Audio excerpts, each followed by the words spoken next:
Hello, welcome to the daily English news program on Azərbaycan Television with the most important events of the day. I am your host, İlham Məmmədov. President of the Republic of Azerbaijan, İlham attended the inauguration of a new pipe rack, water pumping stations of Şimal Power Plant and Şimal Small Hydropower Plant owned by Azerenergy Open Joint Stock Company in Baku.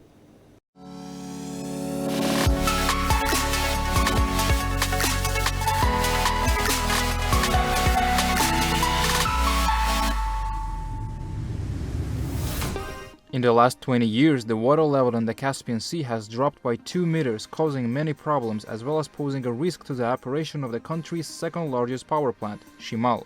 Thus, the day-by-day lowering of the water level creates a serious problem in taking the cooling water for the plant. If it goes on like this, it could result in the shutdown of the Şimal 1 and the Şimal 2 power stations in the near future. Alternative steps have been taken to solve the problem.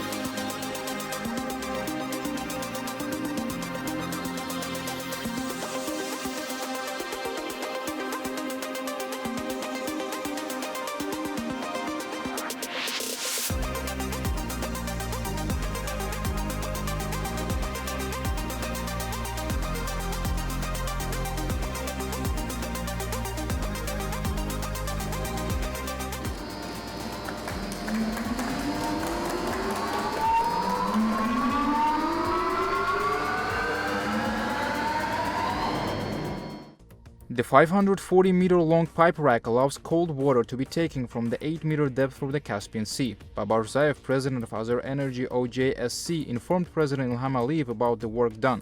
It was noted that in order to ensure the strength of the pipe rack, 1,000 iron piles 30 meters long were driven in the seabed in a depth of 20 meters and were covered with the concrete.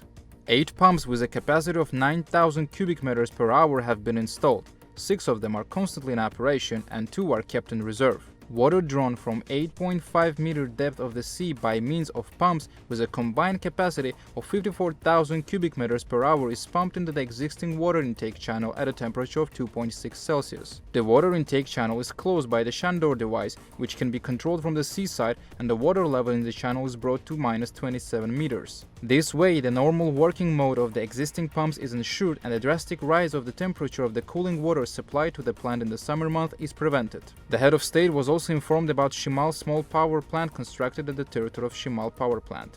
Until now, the water taken from the Caspian Sea to cool the condenser of the steam turbine of Şimal 2 power plant was poured into the sea with a reverse flow. Now the returned water enters the newly built small water power plant and the energy is obtained using the kinetic energy of the water and the water is released back into the sea. About 2.5 million kilowatt-hours of electricity will be generated through the 300 kilowatt small water power plant. A 750-meter-long pipe rack and a water pumping station were built and put into operation for the first time in the CIS area by Azerenergy at the Sumgait power station prior to Şimal power plant.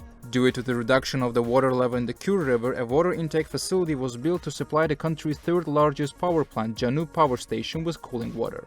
In addition to causing water loss in the Şəmkir reservoir, the water dumping plant consisting of 3 tunnels with a length of 160 meters, which became a source of real danger, was also completely rebuilt.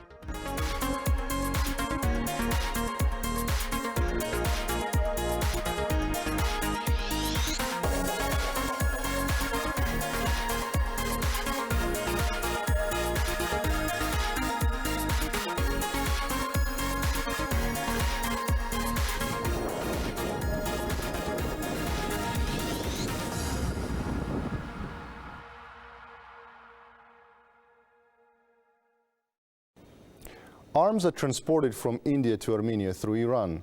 Caliber Oz released the footage about this. In order to hide the cargo transported through the Nurduz border crossing point of the Iran-Armenia border, various covers were placed on the cargo. The cargo was transported to Iran's Bandar Abbas port. According to the information obtained from 2 independent sources, the country which is sending the weapons is India, with which Armenia has recently been rapidly increasing its military technical cooperation. It has been revealed from open sources in the media that Armenia and India have signed a military contract worth more than $400 million. The Armenian authorities and political circles want to draw the world's attention to themselves with the so-called humanitarian aid disaster, even though the Azerbaijani side offers the Aghdam Road for the humanitarian aid to the Armenians living in Karabakh. The remnants of the separatist regime refuse to use this road. So what kind of insidious plan is behind the humanitarian disaster tale of the Armenians? 19 trucks, 400 tons of humanitarian aid. Location is Yerevan. Destination of the transport convoy is Karabakh. The goal is to support the Armenians of Karabakh who are in the so-called humanitarian crisis. In fact, the reality is this. According to the plan prepared in advance by the Pashinyan's government, the next act of sabotage will be carried out demonstratively by organizing the gathering of various vehicles and the entrance from the opposite side of the Lachin crossing point. In short, the tale of humanitarian disaster of the Armenian authorities continues. Use of the Aghdam Road means that all the plans of Armenians and their patrons are in vain. For this reason, the leaders of Yerevan's political circles decided to use the Lachin Road, which is the main component of the insidious plan, instead of Aghdam Road. Food supply of Armenians living in Karabakh via Aghdam is more profitable from a logistical point of view. Aghdam Road is shorter and transportation is cheaper. President of the Council of the European Union, Charles Michel, also supported Azerbaijan's proposal regarding the use of Aghdam Road. However, as a result of the influence of foreign forces, the political leaders of Armenia are again taking provocative steps. The refusal of Armenians to use this road is a political speculation and indication of a racist approach. Armenian side appealed to Russian peacekeepers for help in transporting the cargo. It should be noted that the Azerbaijani side specifically stated that crossing the road will not be allowed and proposed the Aghdam-Khankindi road instead. You can get in touch with us by contacting AzTV Khabar's hotline number 051-511-1956, through which you can report events you come across of, as well as share your suggestions and remarks. You can also contact us via our WhatsApp and Telegram accounts. That was all for the day. Thank you for being with us. Goodbye.